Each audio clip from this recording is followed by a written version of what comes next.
फुडली किचन रे आपन स्वागत। आम वीडियो गुड़िक जदि आप भल लगे निज फ्रेंड्स और फैमिली मेम्बर्स मान सेयार करूँ। आम चैनल को सब्सक्राइब करने बिल्कुल भूलि।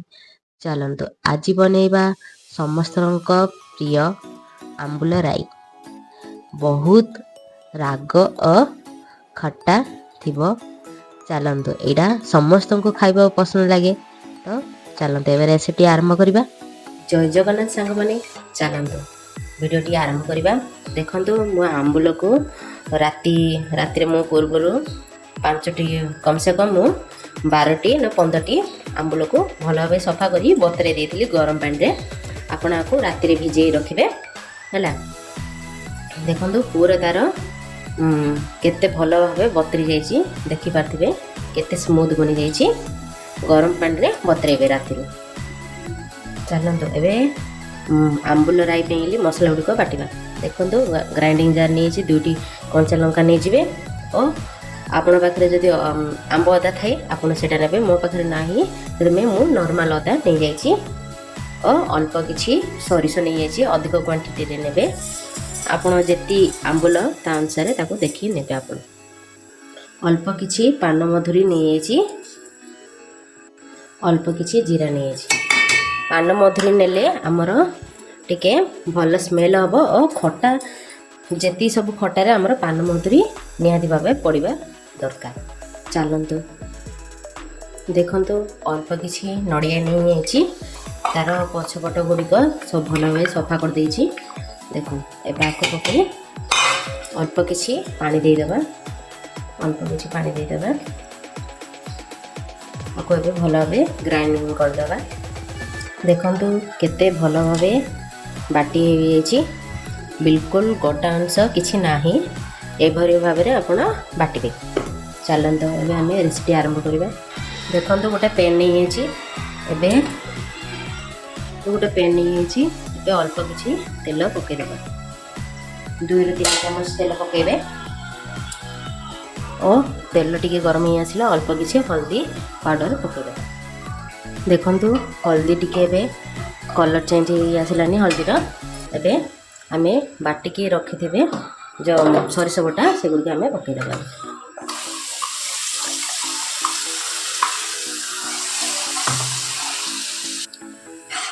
पूरा यहाँ फुटिकी आर पानी अल्प किसी बाहर से मरला पर्यंत आपको आम फुटेबा। चलतु एबे एथिर अल्प किसी पानी पकईकी पकईदेबा। एथिरे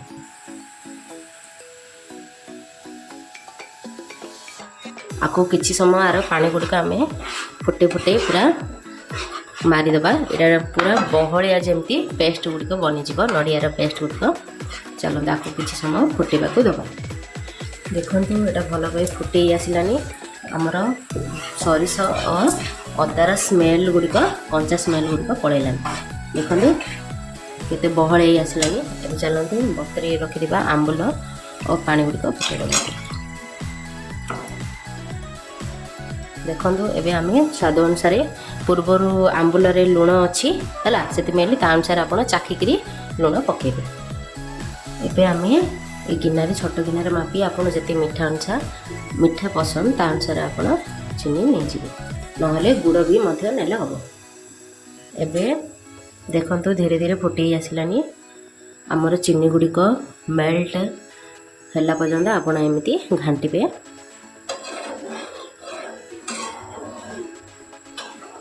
आर कम से कम 100% पानी रू कम से कम आमर 80% पानी को आम मारिदेबा फुटे फुटे। देखो गोटे बाउल नहीं और आम ए दही नहीं जावा।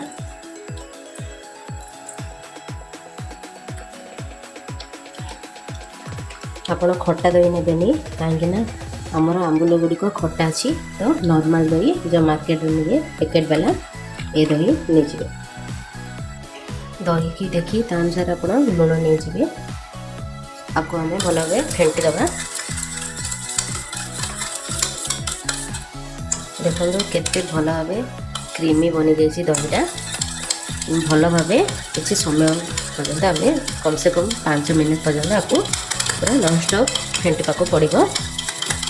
देखो केते क्रीमी बनी ए टाइप आमको दरकार दहीटा देखु केते भल भाव आर कम से कम केते पानी मरीगलानी कलर भी यार चेंज हो आसलानी व्हाइट कलर थिला देखो अल्प टिके मेरून और येलो कलर आसी आपको आउ किसी समय आम फुटेबा देखु केते भल भाव रेडी हो केते सुंदर भल स्मेल आसी आंबुल राईर देखि पार्थिबे ए टाइप ही रखिबे आपन जति पसंद ता अनुसार आपन पानी रखिबे मते एति ही निहाती दरकार थिला मु एति रखि चलंतो गैस बंद करबा एडा हम किछि समय पे ठंडा कर दबा पूरा भल भाबे ठंडा हेले परे आमे दही पके देखो हमर पूरा बिल्कुल आंबुल राई पूरा ठंडा हो गेलानी देखि पार्थिबे केते आरो बहलिया ही आसलानी आरो पानी गुड़िक पूरा ठंडा हो जाइए चलते एवं आम फेंटी रखिथिबा दही गुड़िक पकईदबा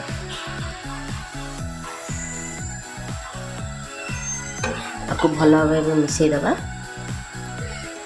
देखो केते क्रीमी अच्छी पूरा क्रीमी क्रीमी देखा जाउछि ना देखि पार्थिबे देखो भल भाव आमर दही और आंबुल राई पूरा मिसी गलानी देखि पार्थिबे इनी लगातार कम से कम आमर दही आंबुल राई मिसला पर्यंत आम घांटा को पड़े देखो केते बढ़िया देखो केते बढ़िया हो चलते एवं आम छुंक मारिदबा देखु गोटे छुंक मारियार पेन नहीं से किसी पान मधुरी आम पकईदबा और अल्प किसी शुखला मरच नहीं जाए आपड़ जदि राग पसंद ता अनुसार ने ये टे फुटे आसला आम रखिदा भृषुंगा पत्र पकईदा देख देखि पार्थिबे फुटे आसलानी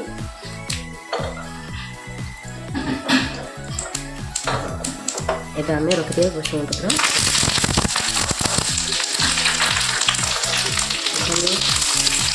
टिके दूरी रही ना आपण ऊपर पड़ पारे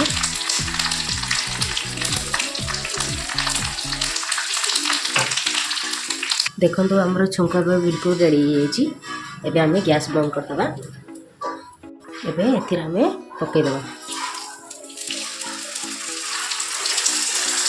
आपको भल भाव मिसईदबा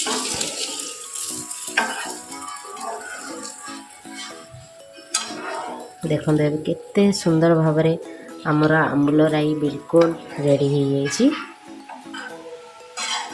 आपको आम 2-3 दिन मध्य फ्रिज रे रखि परिबा स्टोर करी दिए देखंतु एबा को हम भल भाव घांटी देले देखि पार्थिबे केते यमी देखा जाउची देखो आंबुल राई केते बड़ी है पूरा जूसी जूसी है ये वीडियोटी केमती लगिला कमेंट करी निश्चय जनइबे सांग माने और आम चैनल को सब्सक्राइब करने बिल्कुल भूलिए रही धन्यवाद।